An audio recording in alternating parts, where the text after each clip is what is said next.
کم وخت چې ته د بل سړي په غیبونو ښکاره کولو کې پر ایستلو کې ضایع کوي لګیا یې که دغه وخت دی په خپل غیبونو په ایستلو کې او هغه په معلومولو کې ضایع کړو نو څه فایده به وکړي نو کله چې ته هم یو انسان ته ګوته نیسي په یو کمزورۍ باندې چې دې سړي کې دا کمزوري ده نو د هغې نه مخکې یو معمولي شان غور فکر کوه چې چېرته زه د دې کمزورۍ شکار خو نه یم زه خو شکار نه یم د بل سړي په باره کې موږ ښه په اسانه باندې وایو چې دا دروغجن دی دا آرامخور دی دا دوکهباز دی خو که په اصل حقیقت کې ځان ته سوچ وکړې نو څه نه څه ته هم په دې بیماریانو کې اخته یې تاسو خو د هغه د دې بیمارۍ د علاج غم شته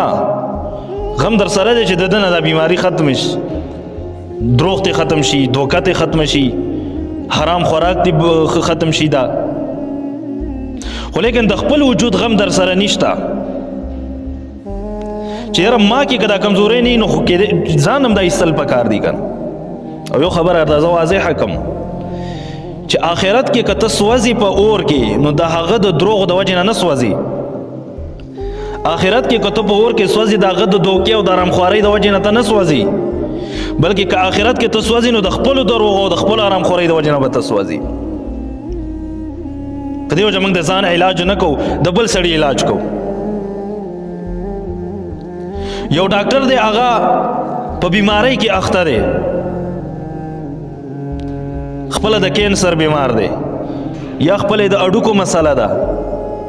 یا بلې په وجود کې مسله ده او هغه ځان له خپله دوایي نه استعمالوي او ناست په کرسۍ باندې د نورو بیماریانو علاج کوي نو ته ورته هوښیار وایې که کمقل وایې دا راته وایي هر سړی ورته کمقل وایي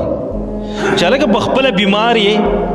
تا ته ول د علاج ضرورت دی ته ناست بل سړي د علاج غم دی راغستی نو په دې وجه زه درته وایم د ګناهونو هم دغه مسله ده چې کوشش وکړي چې هر سړی په انفرادي طور باندې په خپله ځان باندې غور او فکر وکړي چې ما کې کمې کمزوریانې دي اول به د هغې علاج کو نو په دې وجه حضور صلی الله علیه وسلم وفرمایل الکیس من دان نفسه په تاسو کې هوښیار سړی په تاسو کې عقلمند سړی په تاسو کې دانا سړی هغه دی چې ځان یې وپېژاندو دا یوه خبره ځان سره یاده ساتئ او هر ځای کې بیانوئ هر چاته دا وایي چې زما پیغمبر هوښیار سړی هغه سړي ته ویلی دی چې ځان یې وپېژاندو دانا نفسه او حضور صلی الله علیه وسلم یو بل صفت د هوښیار سړي دا وښودلو وعمل لما بعد الموت هوښیار سړی هغه دی چې داسې کارونه وکړي کوم چې د مرګ نه پس دته فایده ورکوي د هوښیار سړي نښه دا ده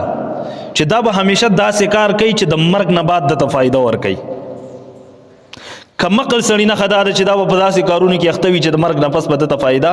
نه ورکوي کمقل سړی زه په دې ځي کې د دې حدیث په رڼا کې هغه سړي ته وایم چې د هغه په عقل باندې پرده ده هغه په خواهشاتو پسې لګیا وي بس زړه کې چې څه خواهش راشي د هرې ګناه هغه پوره کوي ځکه د ده مقصد د دنیا دغه 2 منټه لذت او خوند حاصلول دي اخرت بربادیږي برباد دي راشه دروغ وایه 2 منټه لذت خوند خو ورکوي سړي ابراهیم کراکری انټرنګ هاوس فرمان سپر مارکیټ تنګیاډا چارمنګ باجوړ دلته هر قسمه جهیز سامان زمنګ سره ملاویږي دا هغه کې ډینر سیټي واټر سیټي کولر سیټي او ډونګر سیټ وغیرہ چې څومره دي دا زمنګ سره ملاویږي دا غي نه علاوه سیلور هم ملاویږي سټیل پکې ملاویږي ترماسونه وغیرہ دلته د کور هر قسمه ضروری سامان چې دغه ملاویږي تاسو راتلئ شئ زمنګ د دکان پته د فرمان سپر مارکیټ تنګیاډا چارمنګ باجوړ